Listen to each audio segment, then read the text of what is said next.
രണ്ടാഴ്ച പിന്നിടുമ്പോഴും കേരള ബോക്സ് ഓഫീസിൽ നമ്പർ 1 പൊസിഷനിൽ നിവിൻ പോളി ചിത്രം സർവമായ. ഹലോ ഫ്രണ്ട്സ്, എല്ലാവർക്കും മൂവി ടോക്സ് റിവ്യൂവിന്റെ പുതിയൊരു വീഡിയോ ഇട്ട് സാധാരണ ഇന്നത്തെ വീഡിയോ ഇപ്പോൾ നമ്മൾ പങ്കുവെക്കുന്ന സർവമായ എന്ന് പറഞ്ഞ ഏറ്റവും പുതിയ മലയാള സിനിമയുടെ 14 ദിവസത്തെ വേണ്ടുവേട് കളക്ഷൻ റിപ്പോർട്ടാണ്. വീഡിയോ ആദ്യമായിട്ട് കാണുന്ന സുഹൃത്തുക്കാണെങ്കിൽ ഏറ്റവും ലേറ്റസ്റ്റ് ആയിട്ടുള്ള സിനിമാ വിശേഷങ്ങൾ അറിയാൻ വേണ്ടി ഇപ്പോൾ തന്നെ ചാനൽ സബ്സ്ക്രൈബ് ചെയ്ത് നോക്കുക.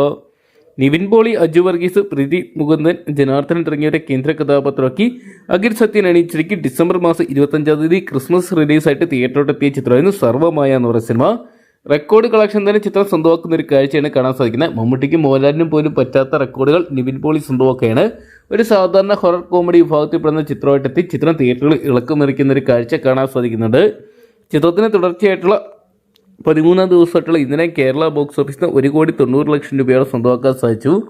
രണ്ടാം വർക്കിംഗ് ഡേ ആയിട്ട് പോലും ചിത്രത്തിന് വലിയ പരാജയങ്ങളൊന്നും തന്നെ ഏറ്റുവാങ്ങേണ്ടി വന്നില്ല. ഇപ്പോഴും ഇന്ത്യൻ ബോക്സ് ഓഫീസിൽ തരംഗമായിട്ട് മാറുന്ന ചിത്രങ്ങളിൽ മുൻപന്തിയിൽ തന്നെ നിൽക്കുകയാണ് സർവമായ എന്ന് പറയുന്ന സിനിമ. എന്തൊക്കെയാണ്? ദളപതി വിജയുടെ ജനനായകന്റെ റിലീസ് പോസ്റ്റ്പോൺ ചെയ്ത സാഹചര്യത്തിൽ 3-ാം വാരത്തോട്ട് കിടക്കുന്ന ചിത്രം ഈ ഒരു വീക്കെൻഡിൽ നല്ലൊരു കളക്ഷൻ തന്നെ സ്വന്തമാക്കും നമുക്ക് പ്രതീക്ഷിക്കാം. എന്തൊക്കെയാണ് ചിത്രം ഇതിനോടൊപ്പം തന്നെ വേൾഡ് ബോക്സ് ഓഫീസിനായിട്ട് 117,40,00,000 രൂപയോളം സ്വന്തമാക്കിയിട്ടുണ്ട്.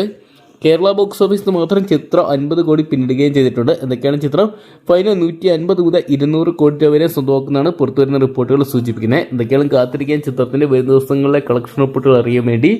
അപ്പോൾ നിവിൻ പോളി, അജു വർഗീസ് കൂട്ടുകെട്ടിലെത്തിയ സർവമായ എന്ന് പറയുന്ന സിനിമ നിങ്ങൾ ഇതിനോടൊപ്പം തന്നെ കണ്ടിട്ടുണ്ടെങ്കിൽ സിനിമയെക്കുറിച്ചുള്ള നിങ്ങളുടെ വലിയ അഭിപ്രായങ്ങൾ കമന്റ് ബോക്സിൽ പങ്കുവെക്കുക. വീഡിയോ ഇഷ്ടപ്പെട്ടെങ്കിൽ ലൈക്ക് ചെയ്യാനും ഷെയർ ചെയ്യാനും ചാനൽ സബ്സ്ക്രൈബ് ചെയ്യാനും മറക്കണ്ട.